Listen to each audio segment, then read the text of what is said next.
agradecer a Dios por la oportunidad nuevamente de estar reunidos, de estar juntos para poder rendirle un culto de alabanza y adoración a nuestro Señor. De repente pensamos en nuestra cabeza, en nuestro orgullo, de que Él se debe sentir contento porque nosotros venimos. Nosotros tenemos el privilegio de seguir respirando por su gracia y podemos venir a rendirle un culto de alabanza y de adoración, y encima de ese privilegio de poder analizar su palabra y entender su mensaje. Permíteme orar. Gracias, Señor. Bendito Padre que estás en el cielo, te agradecemos por este tiempo. Te agradecemos por tu ayuda, por tu bendición, por el privilegio de poder venir, Señor, y analizar tu palabra y recibir tu consejo. Sabemos lo que somos, Señor. Entendemos de dónde nos sacaste. Salpicados, dice tu palabra, Señor, de excremento. Somos viles. Pero por tu gracia ahora estamos aquí, Señor, lavados en la sangre de tu precioso Hijo. Aceptos ante ti. Gracias. En el nombre de Jesús te pido tu bendición para el mensaje, Señor, y que pueda tu mensaje, tu palabra, tu deseo llegar al corazón de mis hermanos. En el nombre de Jesús. Amén. Consejos para creyentes, parte 1. Va a haber una segunda parte, si el Señor me permite. Y mis hermanos, vamos a meditar en los primeros 11 versículos del capítulo 1 de la carta de Santiago. Quisiera que sus Biblias estén ahí y sus ojos atentos y su alma despierta y presta para esto. A los que hemos nacido de nuevo, mis hermanos, se nos llama cristianos, se nos llama evangélicos, se nos llama protestantes, se nos dice hermanitos, por ahí nos dicen aleluyas, algunos epítetos, pero también se nos dice creyentes. Quisiera que guardes esta palabra durante toda la prédica porque es importante. ¿Y te has puesto a pensar por qué se nos dice creyentes? Pues porque creemos en el Dios de la Biblia, el único Dios que existe. Por eso se nos llama creyentes. De hecho, tú sabes, ¿no? Todo ser humano tiene su propia cosmovisión. La cosmovisión, o sea, la forma de mirar y de vivir su vida, o de entender lo que le rodea. ¿Será porque lo aprendió así o porque le enseñaron? Hay gente, por ejemplo, que le enseñaron o que cree que Dios no existe. Y así vive, como que Dios no existe. Hay gente que le enseñaron o aprendió que hay un Dios que tú lo puedes hacer a tu manera. Le puedes poner tus reglas, le puedes poner tu moral. Se crean un Dios a su forma y a su estatus. Hay otra gente que aprendió o le enseñaron que hay un Dios, que existe un Dios, pero no se someten a Él. Quieren solamente al Dios Salvador, pero no quieren al Dios Señor, al que te ordena y te dice cómo debes dirigir tu vida. Y también hay un cuarto grupo de personas que saben que existe Dios y que han decidido obedecerle, que han decidido someterse a su palabra y a sus mandatos.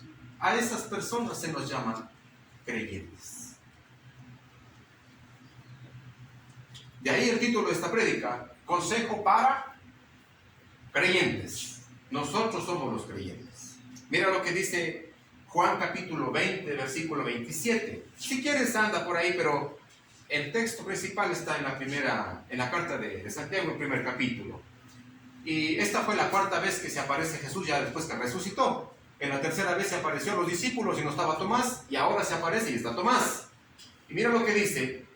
Luego le dijo Jesús a Tomás: pon aquí tu dedo y mira mis manos, y acerca tu mano y métela en mi costado. No seas incrédulo, Reina Valera dice, sino debe ser creyente.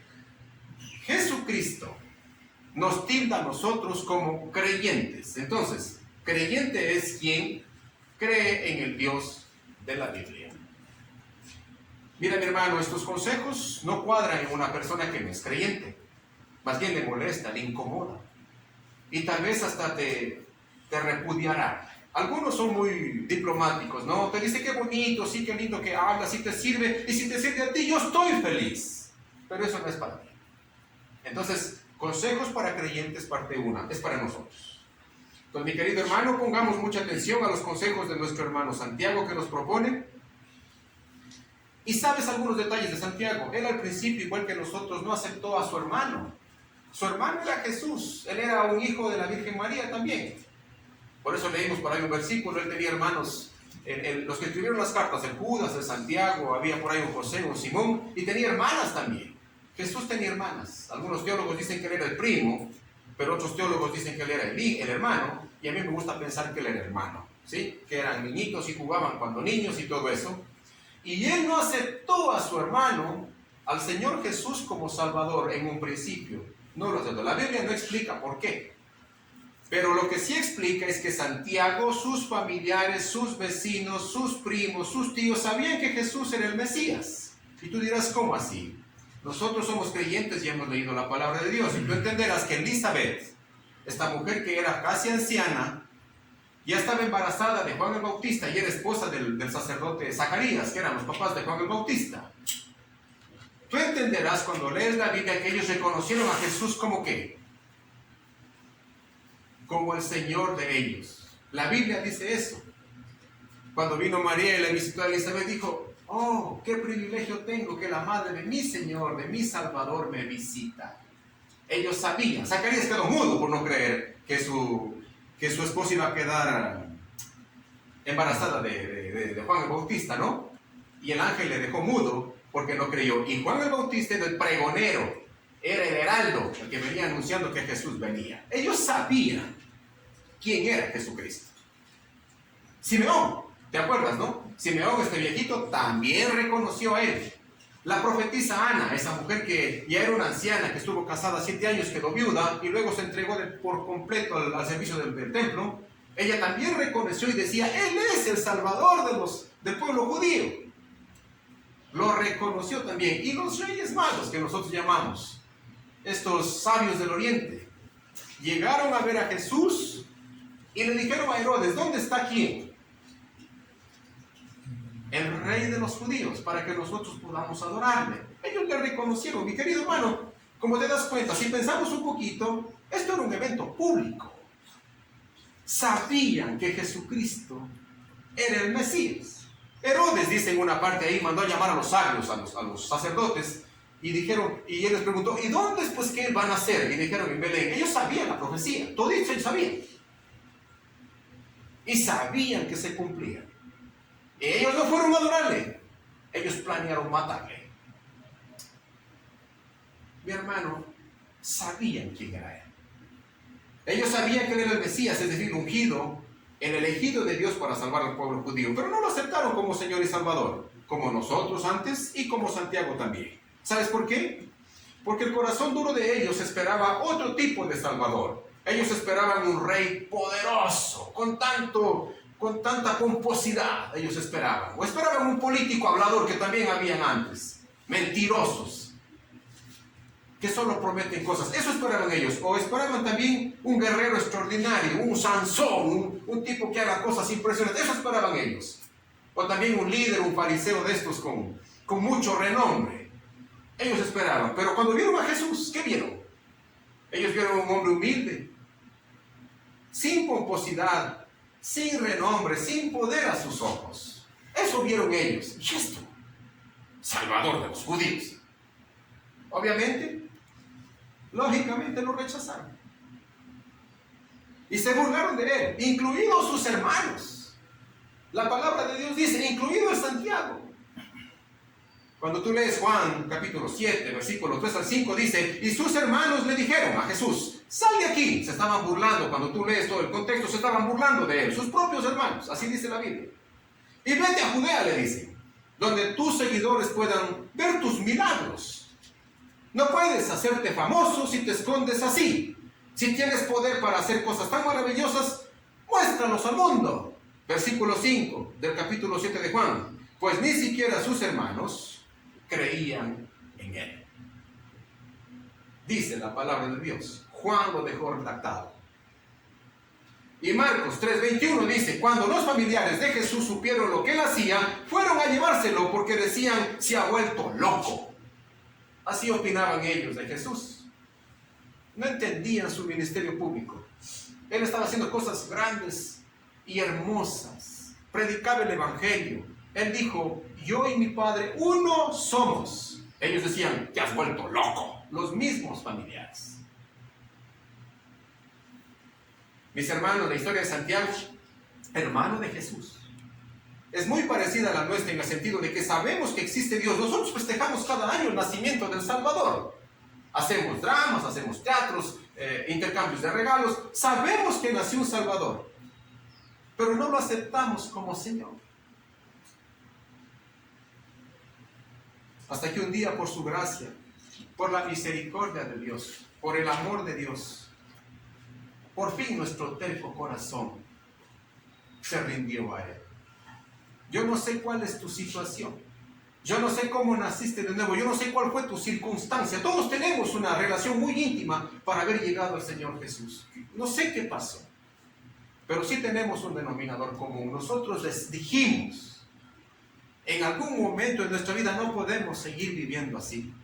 No podemos vivir sin Dios en nuestra vida. No podemos seguir gobernándonos nosotros.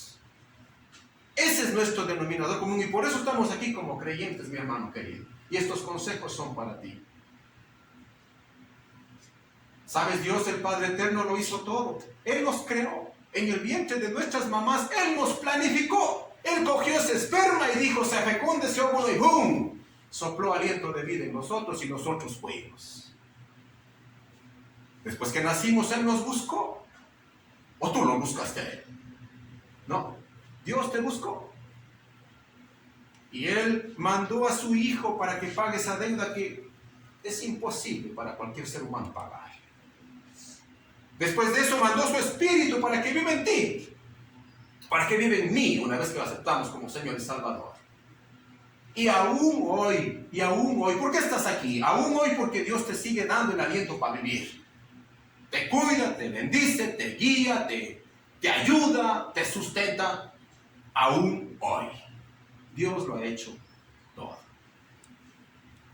Démosle un aplauso al Señor. Si alguien te ve dirá, qué loco se echa. ¿Quién aplaude al viento? Sí. Dice la palabra de Dios que el Evangelio para esta gente es locura. Pero para nosotros es poder de Dios. Es importante enfatizar por último, ¿no?, que Santiago también nació de nuevo igual que nosotros. Es decir, pasó de ser transformado de un incrédulo a un creyente, llegando a ser un ejemplo de fe y liderazgo y una figura clave en la iglesia en Jerusalén. Un tipo macho, un tipo valiente, junto con el apóstol Juan y Pedro, plantaron la iglesia. Claro, ahora vos dirás aquí, pues no, pero ¿qué tan difícil sería? Solo te mataban, solo te torturaban y te perseguían. Es como que ahora voy al trabajo mañana y alguien, la autoridad me dice, ¿y usted cree en Dios? Sí. Bueno, vamos a crucificarte, vamos a partirte en dos. En ese tiempo ellos plantaron, y de esta plantación dice la historia que Santiago fue uno de los líderes. Increíble este hombre. Empecemos pues analizando la carta. Capítulo 1 de Santiago. Versículo 1. Dice, yo, Santiago, esclavo de Dios y del Señor Jesucristo, escribo esta carta a las 12 tribus. Los creyentes judíos que están dispersos por el mundo reciban mi saludo. Literalmente. Este es el primer consejo, mi hermano. Hay 8 consejos. El primer consejo dice, un creyente testifica de su condición. Seguramente has leído Romanos 10, 9 al 10, que si confesares con tu boca que Jesucristo es el Señor y creyeres en tu corazón que Dios le levantó de los muertos, entonces serás salvo. Porque con el corazón se cree ¿para qué? Para justicia, y con la boca se confiesa para salvación. Seguramente conoces esto. Un creyente debe confesar con su boca y con su testimonio, con su forma de vivir, que Dios es su Padre y Jesucristo es el Señor y Salvador. ¿Qué tal nosotros, mi hermano?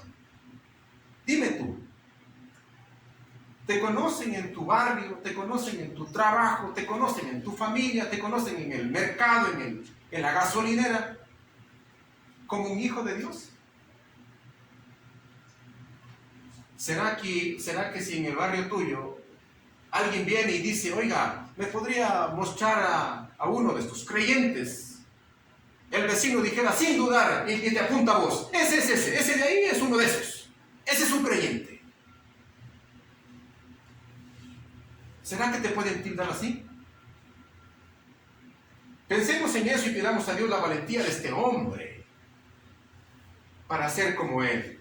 De repente ni siquiera queremos que conozcan que nos reunimos en una iglesia y tratamos de adaptarnos para no ser marginados. Tratamos de seguir los consejos tan estúpidos y tan fracasados que el mundo ha presentado. Que hay que tener esto, que hay que conseguir esto, que hay que vivir de esta manera, que esto.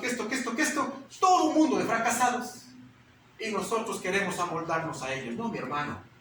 No, mi hermano. No. Después de presentarse, sigue en el versículo 1, dice: a las 12 tribus, los creyentes judíos que están dispersos por el mundo, reciban mis saludos. Tú dirás: oh Luis, aquí se acabó la prédica. ¿Por qué? Porque no ha sido para mí, eso ha sido para los judíos que están dispersos por el mundo. Te estás brincando una palabrita que dice creyentes judíos dispersos en el mundo. Cuando dice creyentes y es para ti, mira cómo le traduce la TLA, traducción en lenguaje actual, dice del mismo versículo: yo, Santiago, estoy al servicio de Dios y del Señor Jesucristo, y les envío un saludo a los cristianos que viven por el mundo. ¿Te imaginas? Es para nosotros. Porque muchas veces pensamos: no, eso no se adapta, está fuera de contexto. No es para mí, eso es para los judíos. No, es para nosotros. ¿Sabes? Todos los 66 libros de la Biblia están escritos por hombres. Tú conoces la historia como creyente, pero están inspirados por Dios. Están inspirados por Dios para nosotros, sus hijos, los creyentes. Ya que, como sabemos, en el nuevo pacto, Hebreos te enseña esto y la Biblia te enseña esto. En el nuevo pacto, que está sellado en mejores promesas, que está sellado con la sangre de Jesús, nosotros todos somos pueblo de Dios. Todos. Gálatas 3:28, ¿qué dice? Ya no hay judío ni griego, o sea, no hay gentil. Ya no hay esclavo ni libre, ni mujer ni varón, porque todos vosotros sois uno. ¿En quién? En Cristo Jesús. Entonces es para nosotros. Entonces Santiago podría tranquilamente decir en el versículo a las familias de los creyentes que conforman la Iglesia Evangélica Luterana Jesucristo, Cordero de Dios, que funciona en Cuenca, en Ecuador, mis saludos. Es para nosotros, mi hermano. Despertemos entonces la necesidad de exponernos diariamente a su palabra para recibir su consejo y sentir la transformación que solo provoca su poder. Oye, la palabra de Dios no es texto. Si tú quieres, es texto. Pero la palabra de Dios salió del mismo Dios. Y lo que sale de Dios, mi hermano, es poder. Dios creó el mundo con el poder de su palabra. La palabra de Dios es poder. Entonces deja que esa palabra, cuando te expones todos los días, te transforme. Versículo 2. Amados hermanos, dice Santiago, cuando tengan que enfrentar cualquier tipo de problema, hasta ahí nomás dejémosle. Esto también se puede traducir como tentación, como prueba, como conflicto. Segundo consejo que sale de aquí: un creyente tiene que enfrentar problemas. Mi hermano, los creyentes tenemos todos los días, todos los segundos de todos los minutos, tenemos tentaciones y problemas que enfrentar nosotros. Ya sea de nuestra propia naturaleza, ya sea del mundo, o sea del mismo Satanás. Lo sabemos muy bien porque todos los días batallamos con esto. Tú sabes a qué me refiero. Un no creyente dijera: ¿cómo? ¿Estás loco? ¿De qué hablas? Efesios 6:12. Porque no tenemos lucha contra sangre ni carne, sino contra principados, contra potestades, contra los gobernantes de las tinieblas de este siglo, contra huestes espirituales de maldad en las regiones celestes. Esa es nuestra lucha. Segunda de Corintios 10:3-4 te dice: ¿cómo se enfrenta esta lucha? ¿Con qué armas? Pues aún que nosotros vivimos en este mundo, no libramos batallas como este mundo. 4. Las armas con que luchamos no son de este mundo, sino que tienen el poder divino para derribar las fortalezas. ¿Cuáles son las armas que Dios te da? Son divinas. Dime una de ellas. La oración, la fe, la armadura del Señor, el fruto del Espíritu Santo, la meditación en su palabra, el reunirnos, en congregarnos. Esas son armas con las que se tumban esas fortalezas. Lo dice la palabra de Dios. Mi hermano, la lucha no es en contra de tu suegra. en contra de tu papá, en contra del alcalde, en contra del presidente. No, nuestra lucha es en contra del pecado, en contra del deseo de transgredir la ley de Dios. La lucha del creyente es espiritual, aunque se manifiesta de manera material, mi hermano. Lo sabemos porque esto nos asedia todo el tiempo.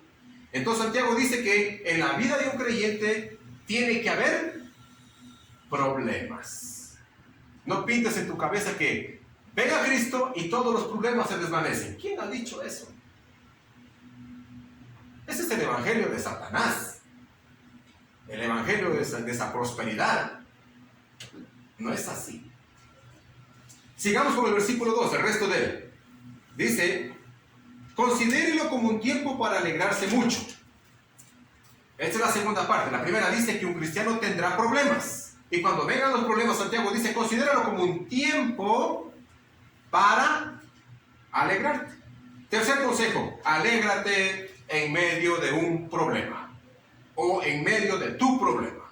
Alégrate. Santiago nos dice que estemos alegres en medio de las pruebas o problemas. Espera un momento, ¿cómo así? ¿Cómo es posible estar contento, feliz, alegre en un momento como estos? Para entender mejor este consejo, vamos a analizar la palabrita alegría. La palabrita alegría, que se traduce como alegría, viene del griego jará. Pero no solo, cuando vas al diccionario griego, no solamente se traduce como alegría, sino como gozo. Yo quiero definir lo que es alegría y lo que es gozo. Alegría es una emoción muy momentánea que tiene que ver y está muy ligada con las circunstancias externas. Tú tienes, estás alegre, te lo quitan, estás triste. Pero el gozo es más que eso.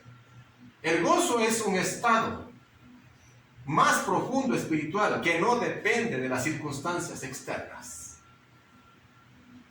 Es profundo. Entonces, si lo tienes, tienes gozo. Si te lo quitan, tienes gozo. Entonces, la mejor traducción sería, cuando estés en problemas, no estés solo alegre, sino que estés gozoso. Exacto. Es decir, cuando un creyente entra en un problema, por cualquiera que sea la situación, o en una prueba, el estado anímico de un hijo de Dios debe ser gozo. Es decir, paz interior, persistencia, tranquilidad, fortaleza interna y dependencia de Dios. Lógicamente, esto no se puede si no tienes el Espíritu Santo dentro de ti. Nehemías 8:10 dice, no estén tristes, pues el gozo del Señor es nuestra fortaleza. Entonces, ¿dónde está nuestra fortaleza? Está en el gozo del Señor. Mi querido hermano, cuando entres en una prueba, apela al gozo del Señor, no solo a tu alegría. Eso te enseña. Versículo 3. Porque ustedes saben que siempre que se pone a prueba la fe, la paciencia tiene una oportunidad para desarrollarse. Fe y paciencia. Versículo 4. Así que dejen que crezca la paciencia, pues una vez que ésta se haya desarrollado plenamente, serán perfectos, completos y no les faltará nada. Cuarto consejo. Desarrolla tu paciencia. Aquí analicemos dos palabritas, fe y paciencia. Vos sabes lo que dice Hebreos 11:1 acerca de la fe. ¿La fe qué es? La certeza de lo que esperas y la convicción de lo que no ves. Parece un concepto para locos, pero no es así, mi hermano. Entonces, fe es la capacidad de entender y comprender las cosas espirituales, aunque no las miras. Pero siempre entendiendo y comprendiendo que de Dios viene.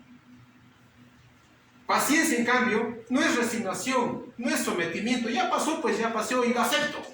No, también es una capacidad, pero la capacidad de esperar y de soportar. Esa es la etimología de la palabra paciencia. Esperas y soportas, aunque sea dura las circunstancias, sin perder las esperanzas en las promesas de Dios. Dos palabrazas: fe y paciencia. Entonces, lo que quiere decir Santiago es que la fe de un creyente siempre será probada por Dios. Dios siempre prueba esa capacidad de entender las cosas espirituales. ¿Pero para qué? Santiago nos enseña que la fe es probada para fortalecer tu paciencia, para desarrollar tu paciencia, para hacerte más fuerte en tu paciencia. Ya que al desarrollar nuestra paciencia, dice, nosotros seremos más maduros Es decir, saldremos de ese momento tan incómodo que es la inmadurez. Tú ves una fruta, ¿no? De repente no sé si te ha pasado. Hay un madurito que parece que está maduro, a mí me ha pasado, hay una manzana, una pera, una uva, alguna cosa que parece, una reina Claudia, que parece madura, se ve tan rica, y la pruebas, ¡ay! Eso no ha estado maduro. No es como te ves, es como eres. Es la condición de la persona. Madurez significa que estás apto totalmente para poder enfrentar o para que alguien te pueda comer. Es decir, construyes, ayudas, tienes los nutrientes aptos para poder servir. Cuando eres un inmaduro no sirves, no vales. Entonces, cuando se desarrolla la paciencia, pasamos de la inmadurez a la madurez. Es decir, saldremos de esa incapacidad tan incómoda. Además, seremos más completos y firmes en nuestras convicciones. Y evidentemente nuestra identidad en Cristo se fortalece. Ahora que estamos en este tema de la identidad, ¿no? Hay gente que es hombre pero se cree otra cosa, o es mujer y se cree otra cosa, o esto y lo otro y lo otro. Nosotros de repente venimos a la iglesia y nos creemos cristianos. Y de repente no es así. Somos lo que somos, mi hermano querido. Santiago dice que seremos perfectos si es que nuestra fe es probada y nuestra paciencia es desarrollada y fortalecida. Seremos perfectos y no nos faltará nada, ¿sabes? Cuando llegamos a poner nuestra fe en Cristo y nuestra paciencia es desarrollada y fortalecida, esperando siempre la voluntad de Dios, realmente podemos decir que estamos llenos y no nos falta nada, mi hermano. ¿Te acuerdas de Job? Él perdió en un instante todo, porque Dios se lo permitió al enemigo. Lo perdió todo. Y su mujer le dijo, ¿qué le dijo? Ya reniega de ese Dios y de una vez muérete. Pero él le dijo, no, Señor, no lo voy a hacer. Desnudo vine y desnudo voy a ir. Alabado sea el Señor. Pero de repente nos creemos nosotros nuestras propias brutalidades, como el narcisismo. El narciso se miraba en la fuente de ahí de agua y él se adoraba él mismo. Y después se murió porque él quiso topar su belleza, se murió, dice la mitología griega. Así parecemos nosotros narcisistas. Pensamos que las cosas dependen o son para nosotros. No hay un versículo que dice que Dios ha hecho las cosas para que vos te gloríes. Todo se ha hecho para la gloria de Dios. Así que ya bájate de ese globo, mi hermano querido. 5, sigamos. Si necesitan sabiduría, pídansela a nuestro generoso Dios, y Él se la dará, no los reprenderá por pedírsela. 5 consejo, adquieran sabiduría. La sabiduría es un don divino más valioso que el oro. Implica, ¿qué es la sabiduría? Implica obtener conocimiento y sobre todo poderlo aplicar en las circunstancias de tu vida. Eso es sabiduría. Hay gente que tiene mucho conocimiento pero no puede aplicar el conocimiento. Entiendes que no debes drogarte. Ese es el conocimiento, pero te drogas. Entiendes que no debes ser adúltero. Ese es el conocimiento, pero adulteras. ¿Cómo es la cosa? Entonces, la sabiduría hace que puedas administrar el conocimiento y aplicarlo como a Dios le agrada, o sea, de manera perfecta. Esa es la sabiduría. Santiago nos aconseja que nos llenemos de conocimiento trascendente, divino y bíblico. En este tiempo tenemos tanta información, pero muy vana y muy superficial. Esa información no sirve para vivir la vida de bendición que Dios quiere para nosotros. Y peor aún, mi hermano, de repente pasamos horas en esa información. Eso no te prepara para encontrarte con Cristo. Hay un momento que todo ser humano tiene que pasar por el tribunal de Cristo, por si acaso. Y más te vale, y más me vale llegar como su hijo que llegar como su enemigo.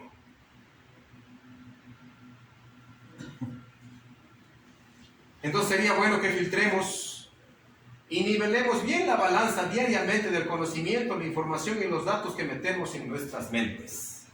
No puede ser posible, mi hermano, que estás 6 días, mete y mete información y vienes a la iglesia tienes 1 hora de predicar o 2 horas de culto y estamos ustedes y ustedes a los 10 minutos. ¿Cómo es eso posible? Es al revés. Debes estar 6 días y medio, dale y dale la palabra de Dios, y cuando te metes en las redes o esas cosas, comienzas a cabecear y dormirte. Así debería ser. Nivel a la balanza, mi hermano, todos los días. Expongámonos a la palabra de Dios todos los días. Yo primero. Esto no es una reprimenda. Yo primero. Entonces, mi hermano, sería bueno que podamos filtrar esto. Mira lo que dice Proverbios 4:7. Sabiduría ante todo. Sabiduría. Adquiere sabiduría y sobre todas tus posesiones adquiere inteligencia. Es decir, ese proceso que hacemos en el cerebro de poder coger la información, poder distribuirla y concluir de buena manera. De repente cuando somos adolescentes, lo pasé. Y gracias a Dios por mis padres que tuvieron paciencia con tantas cosas torpes que yo hice. Nosotros creemos tener la razón. Oye, no tenemos un segundo de experiencia en algo y pretendemos tener la razón. Nuestros padres me decían, no Luis, así no. No hagas eso, no te metas ahí. Apártate de esa gente. No decidas así. Pero uno arrogante, malcriado, estúpido y tonto. Así es. ¿Cuántas veces me metí en eso? Me salpiqué, me ensucié, me hice pedazos. Y ahí a la mala, pues, rudamente, entendí que tenían razón mis papás. Seamos humildes, adquiramos conocimiento y sabiduría. Si estamos mal, paremos. Por favor, paremos.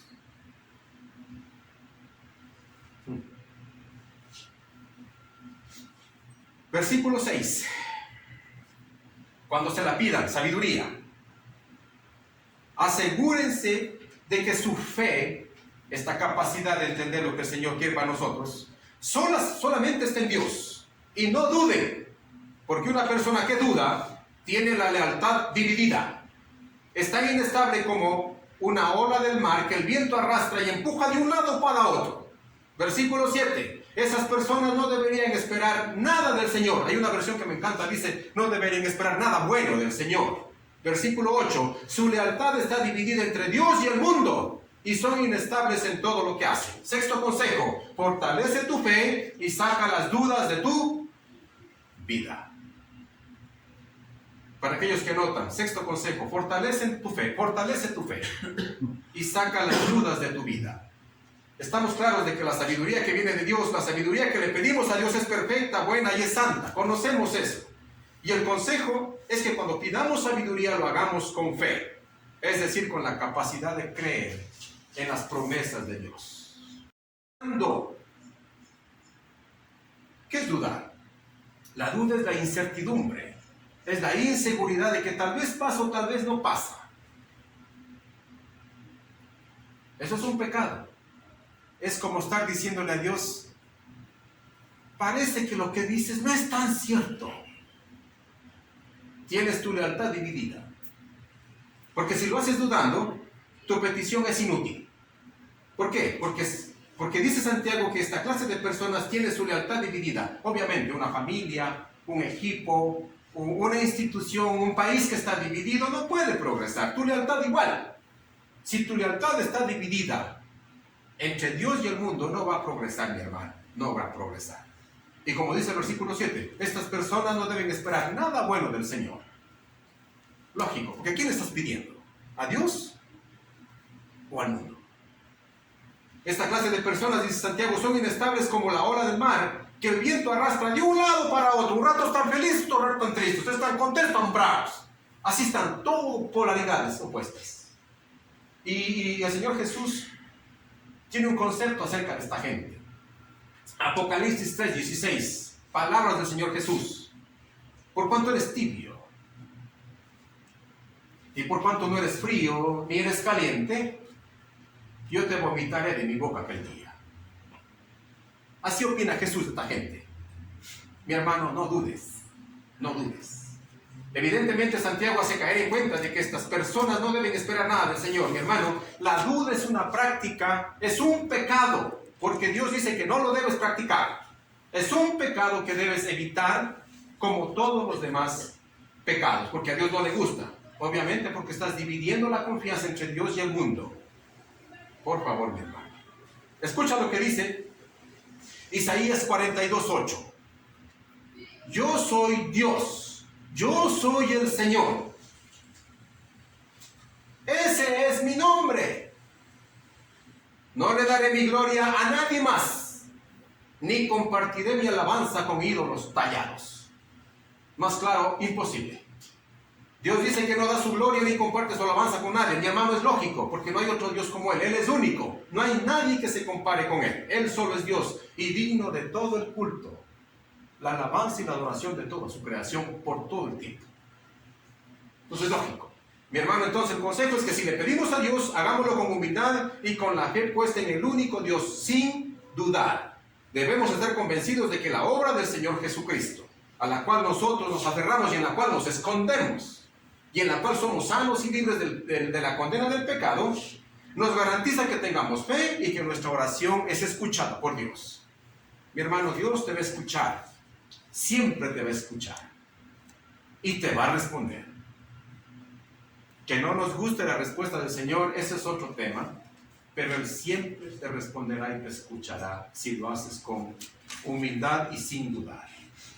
Versículo 9. Los creyentes que son pobres pueden estar orgullosos porque Dios los ha honrado. Séptimo consejo, el orgullo de los pobres.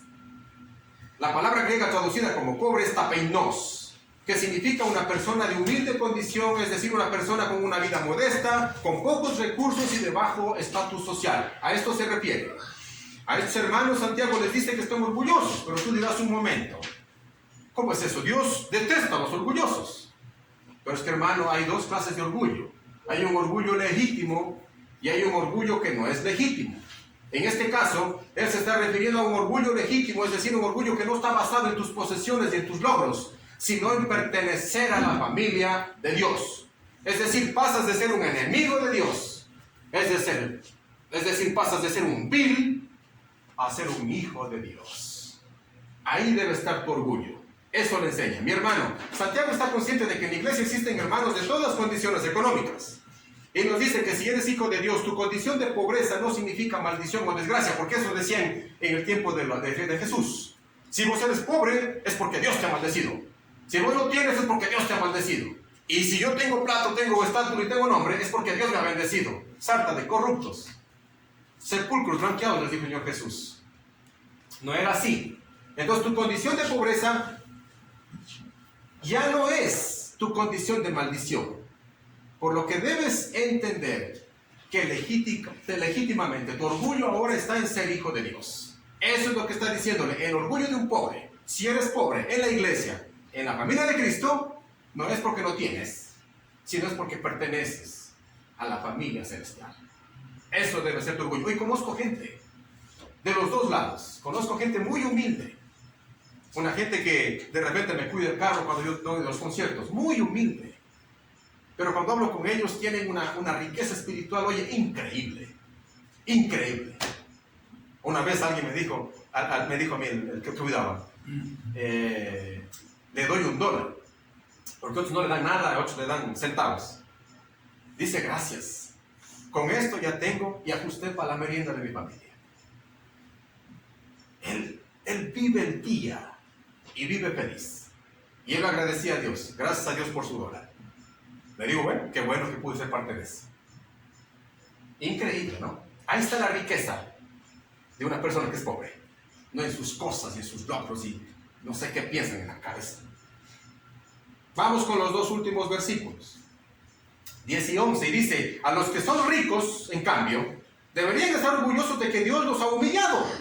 Se marchitarán como una pequeña flor de campo. 11, versículo. Cuando el sol calienta mucho y se seca el pasto, la flor pierde su fuerza, cae y desaparece su belleza. De la misma manera se marchitarán los ricos junto con todos sus logros y riquezas. Palabra de Dios. Octavo consejo, entonces, el último es este. El orgullo de los ricos. En las iglesias existen hermanos ricos, es decir, personas que son pudientes, que tienen muchos ahorros económicos, muchas propiedades, mucho estatus, mucho poder. Existe eso en las iglesias. No hay nada de malo en eso. Santiago les dice que deben estar orgullosos, pero orgullosos de que Dios los humille. Esto parece una paradoja, ¿no? La paradoja es que es un concepto que parece incoherente o que hay contradicción, pero no la hay. Parece, pero no es. Piensa un poquito, mira. Nosotros sabemos, cuando somos creyentes, que Dios es el dueño de todo. Isaías 66:2 dice lo siguiente. Lo que leímos en las lecturas. Con mis manos hice tanto el cielo como la tierra. Está hablando Dios. Son míos. Con todo lo que hay en ellos, yo el Señor he hablado. Nosotros hemos inventado esto de la propiedad privada. En el Edén Dios dijo, ahí está. Disfruta eso, Adán y Eva. Pero el humano con sus cosas pone reyes, hace cosas. El humano hace sus brutalidades. Y por eso estamos como estamos. Luego dice en Deuteronomio 8:18, hablando de esto mismo, riquezas. Acuérdate del Señor tu Dios, dice. Él es quien te da las fuerzas para obtener las riquezas. Wow, mi hermano. Entonces, cuando un hermano rico entiende esto, él se humilla ante Dios. Y ahí está el verdadero orgullo, en que el rico se humilla ante Dios porque sabe que nada de lo que tiene le pertenece. Y si lo tiene es porque Dios así se lo ha permitido. Y aún más, este hermano entiende de que todo esto se le va a acabar en algún momento, por más que tenga tanto poder y tanta riqueza. Él entiende eso, ya está su riqueza. Y él entiende, como dice el versículo 11, cuando el sol calienta mucho, ¿qué pasa? Se seca la florcita, pierde su fuerza. Cae y se desaparece, y desaparece su belleza, dice. De la misma forma se marchitará el rico con todas sus riquezas. Y por eso es que el orgullo de ese hombre ahora es como Dios lo humilla. Y le hace decir, para mí tu riqueza no vale. También conozco gente así. Tengo un par de personas que tienen tanto dinero, pero su orgullo no está ahí. Realmente su felicidad está en otras cosas. Increíble esa persona. Entonces comprendemos que la riqueza económica que unos ya tienen y la riqueza económica que otros no tienen, pero están anhelando, soñando, pensando, sudando y sufriendo por eso, y trabajan tanto, descuidan sus familias por eso. Solo es vanidad, ya que Dios terminará con todo eso y más bien nos anima a que nos humillemos ante el Señor, quien es el dueño de todas las riquezas. Si Dios dispusiera mañana, todos los cristianos podríamos ser millonarios. Si Dios así lo quisiera. Pero Dios no lo hace porque ahí no está la verdadera riqueza. Para ir terminando, escuchemos lo que Dios dice acerca del dinero, los tesoros y las riquezas. Eclesiastés 5, el capítulo 10 y capítulo 5, el versículo 10 y el 12. Los que aman el dinero nunca tendrán suficiente. ¡Wow! Qué absurdo es pensar que las riquezas traen verdadera felicidad. 12. La gente trabajadora siempre duerme bien. Coma mucho o coma poco. Pero los ricos rara vez tienen una buena noche de descanso. No me lo he inventado. Eclesiastés 5, 10 y 12.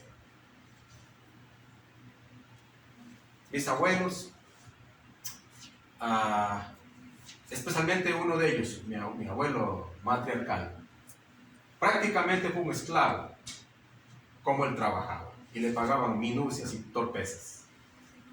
Luego de eso está mi madre, ya subió su estatus, tuvo educación.